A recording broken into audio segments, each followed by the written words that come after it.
Release ka ng release, hindi pa nga na-liquidate yung una, tapos mag-release ka naman. Hindi mo to small amount, ha?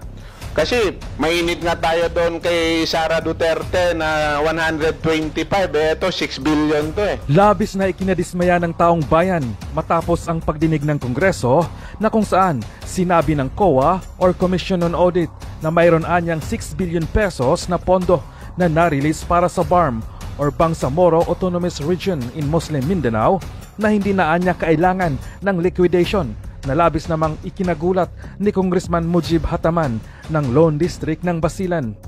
Tikom naman ang bibig ng mga buhaya sa Kongreso na sobrang maingay sa di umano'y maling paggamit ng confidential funds ni Vice President Sara Duterte na 125 million pesos lamang at pina-impeach pa nila ito sa Kamara. Subalit, ang bilyon-bilyong maanumalyang pondo at confidential funds ng iba't ibang ahensya ng gobyerno at opisyalis ay tahimik ang mga ito. Patunay lamang na political attack ang ginagawa nila kay Vice President Sara Duterte upang matanggal ito sa pwesto nang sa ganon, hindi na ito makatakbo pa sa pagkapangulo sa 2028. Komento pa nga ng ilang dismayadong netizens, yan po ang pinakamalaking dahilan kung bakit maraming tumatakbo ngayong kandidato para maging kongresista. Malaki po ang partihan under the leadership of Romualdez. Totoo yan. Tapos, ang kay BP Inday agad nilang ipa-impeach. Grabe talaga ang administrasyon ngayon. Sobrang kurap. Lalo na yang si Bangag. Sobrang laki ang kinurap niya sa budget. Grabe mga congressman, mga kurap. Ang 125 million na confidential fund ni VP Sara, kini-question. Pero ang billions, walang liquidation. Ano yan may exemption? Dapat parusahan ang mga yan. Akop at Paduano, pakita nyo ang kayabangan nyo pag-investigate sa mga different government agencies. Hindi lang si Sara ang iniimbestigahan nyo. Grabe, ang lalaki ng amount, billions, walang liquidation. Pero yung kay VP Sara, 125 million ang iingay nyo. Gusto niya pang ipa-impeach. Halata talaga kayo na gusto nyo talagang alisin ang VP Sara para lalong walang hadlang sa mga pagnanakaw. Release ka ng release, hindi pa nga na-liquidate yung una, tapos mag-release ka naman. Hindi mo to small amount, ha? Kasi mainit nga tayo doon kay Sara Duterte na 125, ito 6 billion to eh.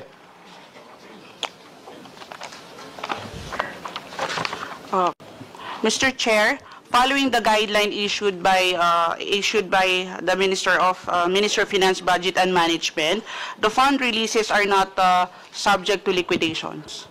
Are not subject to liquidation? Bangsamoro Budget Circular Number 2024-010. Oh, hindi subject sa liquidation. Wala pong nakalagay dito that they are wala, ma'am. Pakiulit, ma'am. Medyo hindi maganda ang pangdinig ng chairman pati ni Congressman Akop.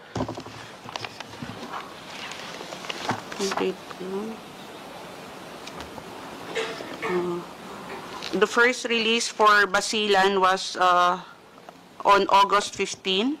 August 15, magkano ang amount? The amount is 599 million. 599 million? Wait lang.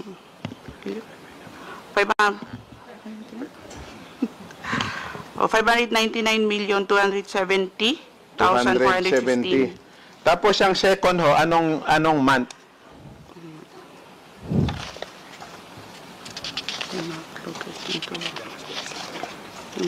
Kalaking pera. Masaya ang mga kababayan ko sa Basilan. Daming pera. The next releases were made on sometime in December 2024, but the releases were made to various municipalities in Basilan. Hindi, kasama yung various municipality was December. Pero siyempre, kung 1 billion yung sa probinsya, meron pang mga more than 400 million. Anong date din yun na-release?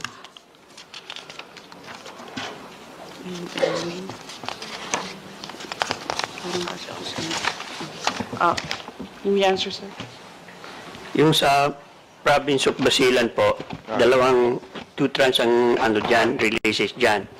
First is August 15, which is 599,270,415, and the second release was made on November 18, 2024, and the amount is 401,240,000 po. 400M, okay.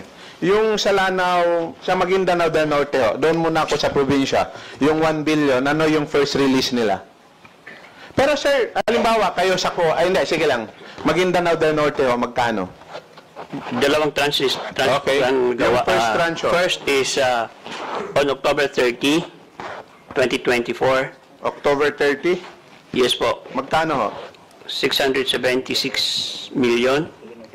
And on November 18, 2024, 324 M. So, million. equivalent is sa 1B. Tapos yung tawi-tawi po. Tawi-tawi ganun po, dalawang beses. Tigpa 500 po. Ating pa 500 million. Anong Million month po. yung first 500? First 500 was released August 15, 2024. Second release was made November 18, 2024. So, 500, yeah. 500 alos pareho, sir. Sir, halimbawa, kayo sa COA ba, pag ganito, alam ko meron naman talaga kayong mga internal rules sa COA.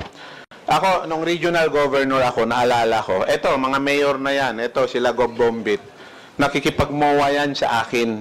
Either ang memorandum of agreement namin, merong laman, ha? Sabi ng COA, either 15% mauna, tapos ang sunod is 40, then may matitira, tapos 30, depende sa liquidations. Pero itong mga releases o to, itong halimbawa, August 15, nag-release kayo ng 500 million, bago ba ni-release yung another 500 million, meron ng liquidation na submit sa COA? Siyempre, government fund to, magtataka ka. Release ka ng release, hindi pa nga na-liquidate yung una, tapos mag-release ka naman. Hindi mo to small amount, ha? Kasi mainit nga tayo doon kay Sara Duterte na 125, ito 6 billion to eh.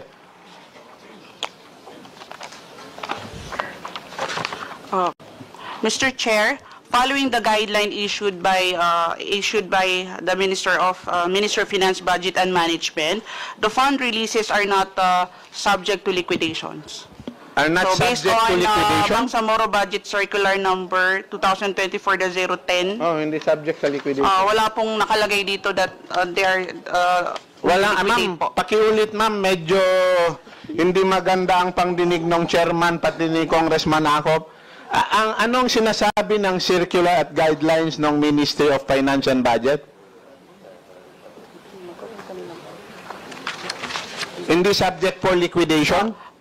Kasi sir, the moment sir na fund transfer po siya sa various local government units. Yes. Ang titingin po noon kung yung implementation po ba noon at saka yung actual utilization po ng mga fund release sa mga local government units will be audited by the auditors of the local government units. And based on the guideline issued by the Ministry of Finance, mayroon po ditong monitoring mechanism which is under po siya sa Ministry of Hindi Interior ma'am, and Local pero Government. ma'am, hindi tama sabihin natin na hindi subject for liquidation ninyo.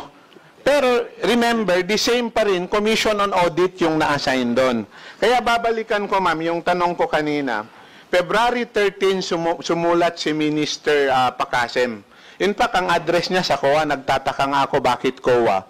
Baka ang iniisip nito, baka singilin nyo rin yung mga residents COA nyo para mag-submit ng liquidation sa inyo. Yun yung effect yung understanding ko. Pero, ang point ko doon, meron kayong residence COA. Kaya tinatanong ko, paano mangyari yon? Hindi pa na-liquidate yung unang releases, pero meron na namang next releases. Di ba dapat kayo sa COA mismo, magtataka kayo at magtatanong kaugnay nito? Kasi hindi nga maliit na bagay eh. Hindi siya parang 1 milyon, 2 milyon. Ang usapin dito is 500 million to 1 billion. Mr. Chair, let me just clarify, no? The word liquidation is not used in the guideline. But actually, the requesting local government unit should submit a report on fund utilization for any previous releases funded by the national government following the template prescribed in the guideline. That is, including their SBR letter of intent to be submitted to the Office of the Chief Minister for approval. Pero ma'am, But there is no mention, sir, of the word liquidation kasi the word liquidation usually, sir, is used for advances. So baka lang po kasi Ma'am, magkaroon ng misnomer. Ma'am, ikaw kasi ang nagsabi nun eh, Yes, di ba? sir. Stand corrected, Kaya sir. So, binalik ko lang yun dahil ikaw ang nagsabi. Kaya, pero, the same, Uulitin ko, si COA merong guidelines, may residence COA kayo, every unit ng government, local government yan, or agencies, meron tayong mga assigned na COA. Pero, halimbawa ma'am, matanong ko, anong basis na ninyo, halimbawa, na-release ang pondo, ano yung basis nyo for auditing? Kung wala namang MOA, wala namang guidelines, di ba, wala namang proposal, ano yung basis natin for liquidation? Anong basis natin for auditing? Again, sir, no, in speaking as the auditor of the Ministry of Finance, Budget and Management, my audit jurisdiction only covers the releases of the funds. Again, no. So, insofar as I am concerned as the team leader, audit team leader for Ministry of Finance, I rely on the Bangsamoro Budget Circular date number 2024-010 as to the documentary requirement and as to the procedure that must be followed. Now, when the funds are already downloaded to the local government, on how it is utilized po, that is already beyond my audit jurisdiction. Ako Mujib, Mujib. Okay. Attorney, you mentioned about the memorandum circular from the Minister Of the Ministry of Finance, Budget and Management. Minister of Finance of the BARM. Attorney, kindly submit to this committee, since wala dito ang taga-BARM, may kopya ka ba nun ng MC na yon? Yes, sir, I have. Yes, Mr. Chair. Okay. Now, second, ma'am, considering that BARM is also considered as LGU, malinaw po dito, ma'am, sa DBM mismo circular. Di ba may mga limitations? Sir Nier, may mga limitations on the use of LGSF, di ba? Correct po, Mr. Chair. Pati yung quarterly reporting, nandun Yes po nakasupply. they're required for quarterly reporting of the Quarterly utilization. reporting. Malinaw po yun, attorney. Now, you mentioned about that you only covered the releases, tama? Yes, Mr. Chair. So, sino yung in charge doon sa sa audit on the implementation and the use of funds? The concerned resident auditors of the various local government units, Mr. Chair. Doon na sa baba. Yes, Mr. Chair. Okay, nagsasabit ng report sa inyo. Okay. No, sir. No, sir. No? It's included in their reports, in their separate annual audit reports. They have their own annual audit Eh, reports. ganito lang po, attorney. Matanong lang po kita. So, yung office mo is not conducting special audit or fraud audit? Hindi po, Mr. Chair. So, sino po? For the regional officer, For the regional office, for sino? the regional offices, sir, we have a separate division. We have the fraud audit division who will conduct the fraud audit or special audit in case po na magkaroon po ng instruction to conduct the same. Sino yung in charge doon sa fraud audit?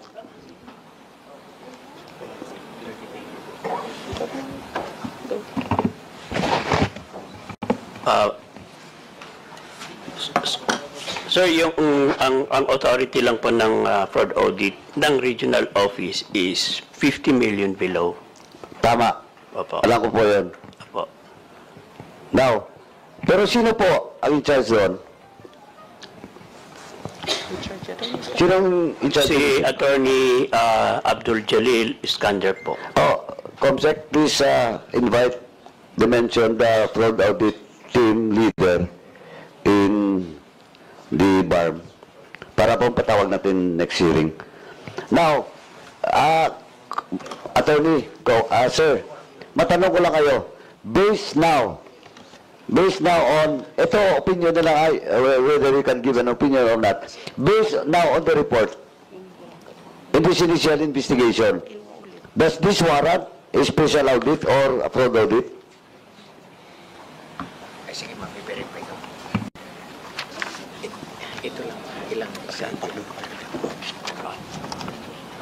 Attorney, Yes, Mr. Chair. Usually, sir, I am not the one in charge in the fraud audit division, no. But as far as I know, sir, whenever there is a request for fraud audit, it has to be evaluated first if it is by the central office, and then later on they will issue the office order to conduct the fraud I audit or the understand. special audit. Pero ang kinukuha ko lang po yung opinion nyo, does this, based on the initial investigation, made by this committee, it does warrant or not? Again, sir, I am not in position to comment because I don't, as far as I'm concerned as the auditor of the MFBM, the document submitted to me is not yet, all the documents submitted to me is not yet sufficient for me to conclude the same, sir. Sir, ikaw, sir. Ganun din po ang stand ko.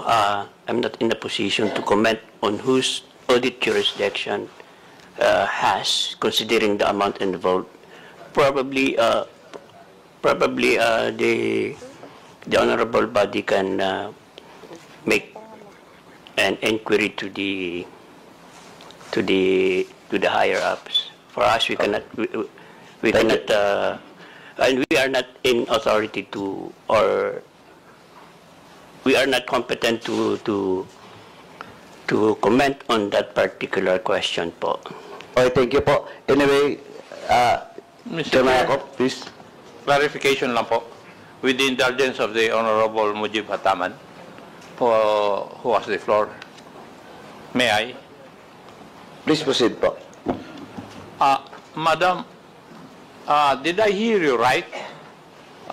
Na yung ini-implement lang po ninyo is you see to it that Circular 202-4010 is implemented by the Bangsamoro government?